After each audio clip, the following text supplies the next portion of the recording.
아줌마는 빠져요. 이 말 한마디로 부대가 박살났습니다. 이등병을 때리던 간부가 엄마를 툭 밀쳤는데 그 엄마가 알고 보니 군 서열 1위. 그리고 딱 10분 뒤 하늘에서 사성장군 헬기 3대가 내려오고 부대는 조용히 완전히 끝났습니다. 구독과 좋아요 눌러주시면 더 시원한 사연으로 보답하겠습니다. 서울 남쪽 외부 표식도 거의 없는 회색 청사. 그곳 지하 30m에는 국가통합지휘본부 상황실이 있었다.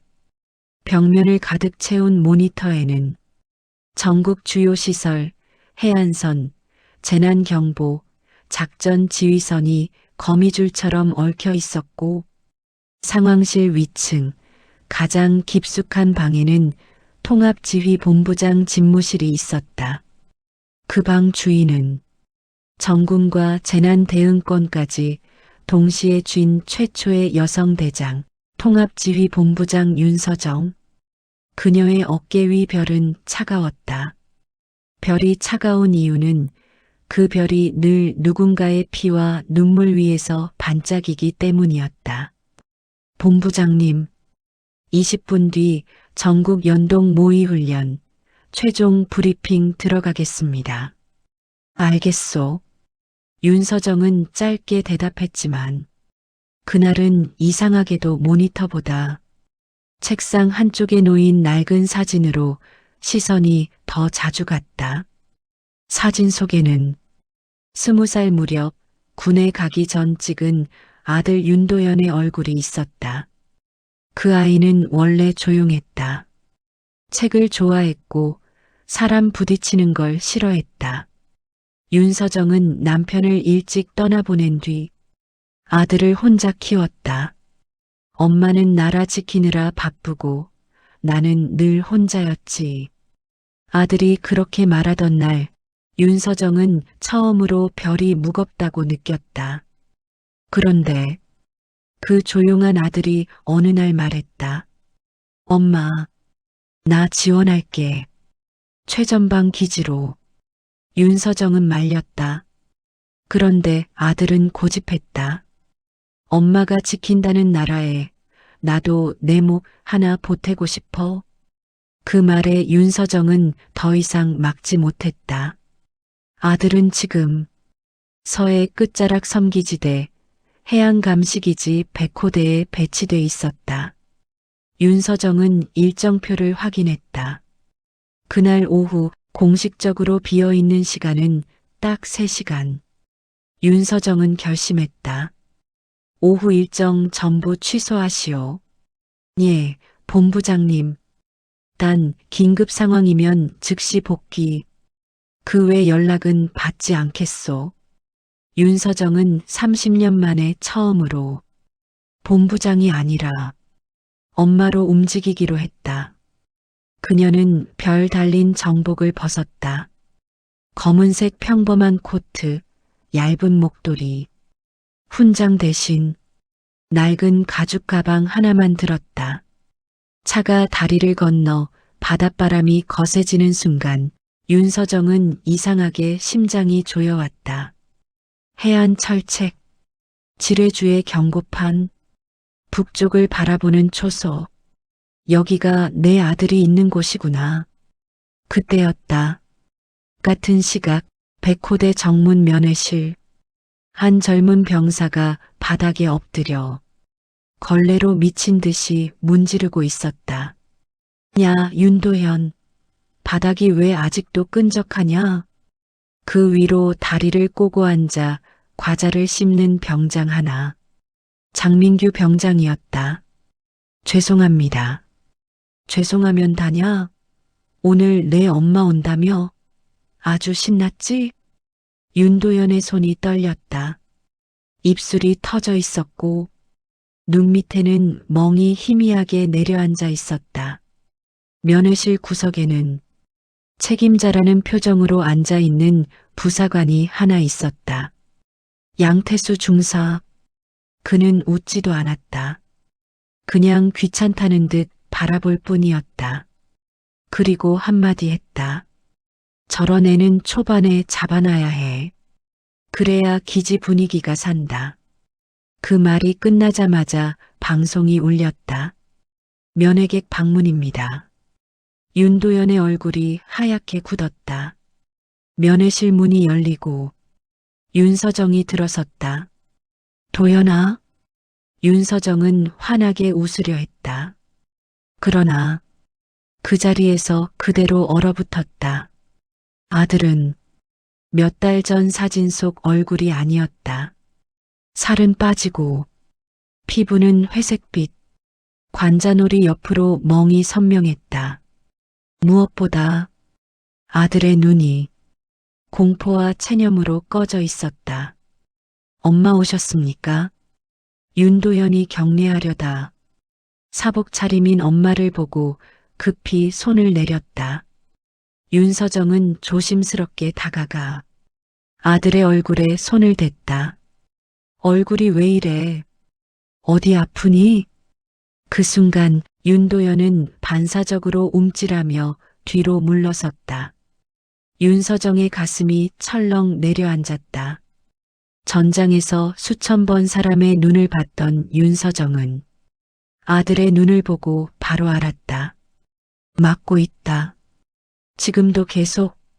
도연아, 똑바로 말해. 누가 너 괴롭혀? 윤서정의 목소리가 낮아졌다. 엄마의 목소리가 아니었다. 지휘관의 목소리였다. 그때였다. 윤도현이 긴장한 나머지 엄마가 건네준 보온병을 놓쳤다. 쨍그랑 뜨거운 물이 바닥에 쏟아졌다. 면회실이 조용해졌다. 그리고 그 조용함을 찢는 욕설이 터졌다. 이 CX? 지금 면회실 바닥까지 엿먹이자는 거야? 장민규 병장이 벌떡 일어나 윤도현의 멱살을 잡았다. 윤서정이 자리에서 일어났다. 지금 뭐 하는 겁니까? 당장 손 놓으세요. 장민규는 윤서정을 힐끔 보더니 비웃었다. 아줌마는 빠져요. 그리고는 윤도현을 끌고 자판기 뒤쪽 좁은 창고로 던지듯 밀어 넣었다. 문이 닫히기 직전 윤서정의 귀에 듣지 말아야 할 소리가 들렸다. 퍽, 퍽퍽. 살이 울리는 소리. 윤서정이 창고로 달려가려는 순간 양태수 중사가 팔짱 끼고 앞을 막았다. 아줌마, 군대 일은 군대가 알아서 합니다. 지금 안에서 폭행하고 있잖아요. 양태수는 귀찮다는 표정으로 말했다. 교육입니다. 교육?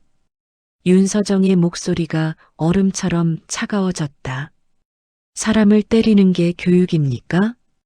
양태수는 한숨 쉬며 윤서정의 어깨를 손가락으로 툭 밀쳤다. 뭐하는 아줌마가 자꾸 설치냐고요.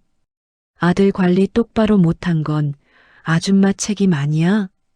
그 손가락이 윤서정을 밀친 그 순간 윤서정의 표정에서 엄마가 사라졌다. 윤서정은 천천히 어깨를 바로잡았다. 그리고 양태수를 똑바로 바라봤다. 방금 뭐라고 했나? 양태수는 비웃었다.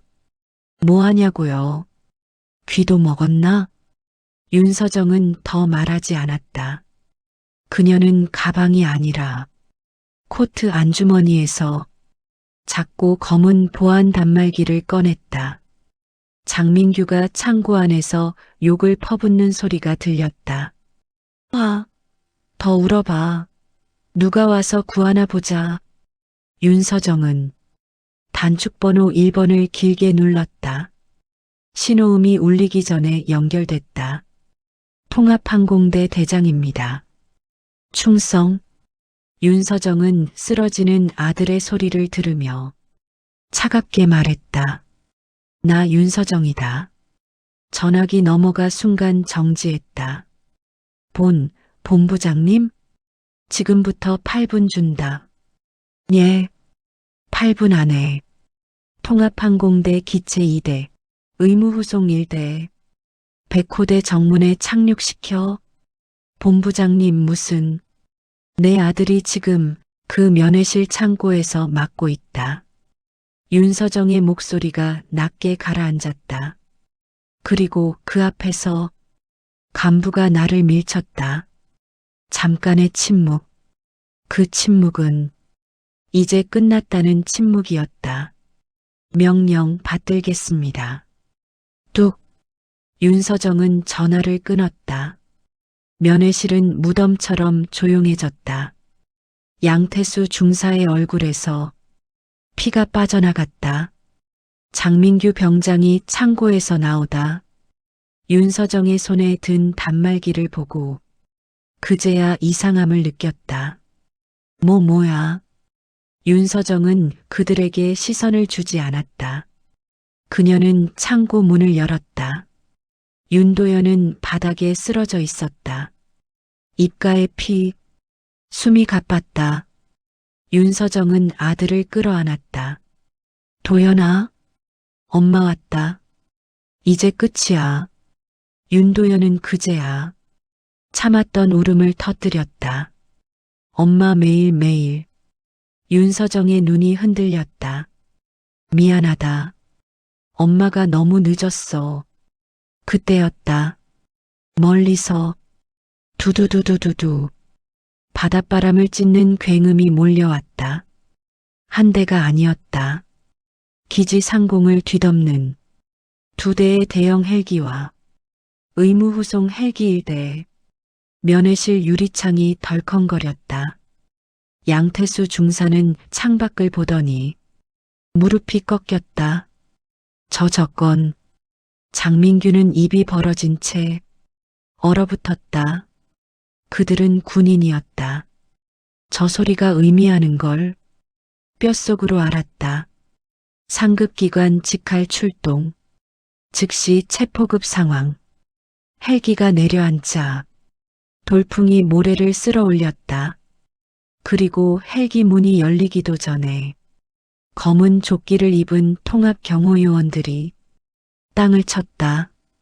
상황 확보, 통제선 형성. 그 뒤로 군의관과 의무병이 뛰어왔다. 환자 어디 있습니까? 윤서정은 고개도 들지 않은 채 말했다. 내 아들. 이송 준비.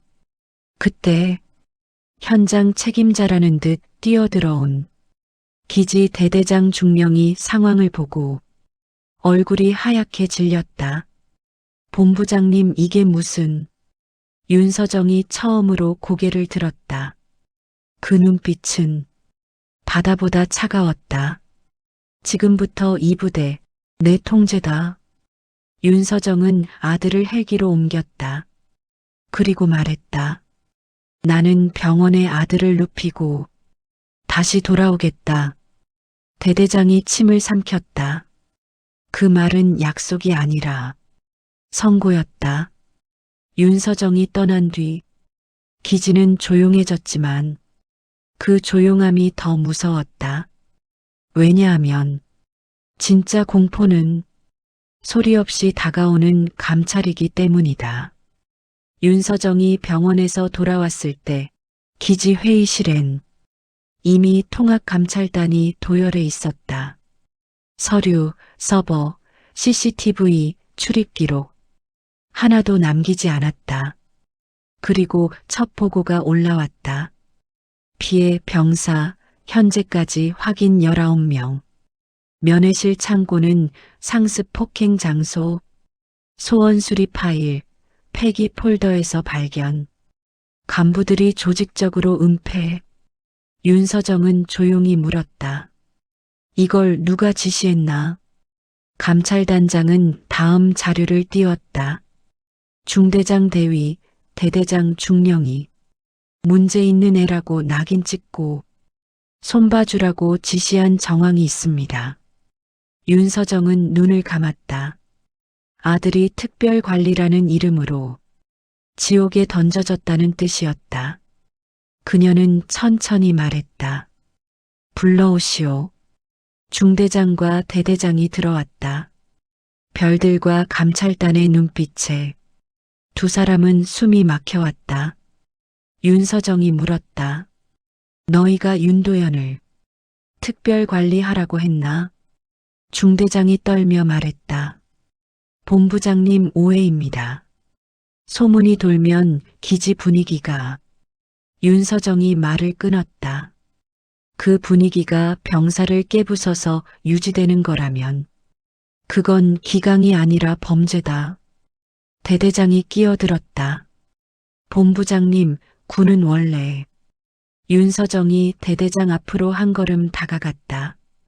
원래 내 아들 갈비뼈가 부러지는 것도 원래냐? 내가 밀쳐지는 것도 원래냐? 그 순간 두 사람은 알았다.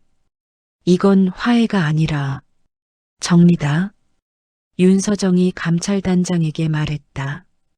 두 사람 즉시 보직해임. 군검찰 이송. 중대장과 대대장은 무너졌다. 본부장님 한 번만. 윤서정은 단호했다. 기회는 병사들이 이미 수백 번 빌었다. 며칠 뒤 병원 창가에서 윤도현은 조용히 그림을 그리고 있었다. 그림 속에는 거친 파도 위 부러진 등대 하나가 있었다. 하지만 등대 아래 작은 불빛이 새로 켜지고 있었다. 윤서정이 병실에 들어왔다. 도연아? 윤도현은 잠시 망설이다가 처음으로 말했다. 엄마, 고마워요. 윤서정은 대답하지 못했다. 그저 아들의 손을 꼭 잡았다. 윤도현이 낮게 말했다. 엄마가 온 건 나 하나 때문이 아니었죠? 윤서정의 눈이 붉어졌다. 그래, 너 하나가 아니었다. 윤서정은 아들의 이마에 손을 얹었다. 엄마가 별을 단 이유는 누군가를 밟으려고가 아니라 누군가를 지키려고야. 윤도현은 고개를 끄덕였다. 나도 사람 지키는 그림을 그리고 싶어요. 윤서정은 아들을 끌어안았다. 그날 별은 차갑지 않았다. 별은 누군가의 등을 떠받치는 따뜻한 방패가 될 수도 있다는 걸 윤서정은 처음으로 배웠다. 오늘 사연은 여기까지입니다. 세상에는 강한 척하면서 약한 사람 괴롭히는 놈들이 꼭 있습니다.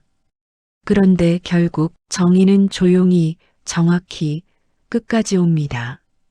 구독과 좋아요 눌러주시면 다음엔 더 시원하고 더 따뜻한 사연으로 찾아뵙겠습니다.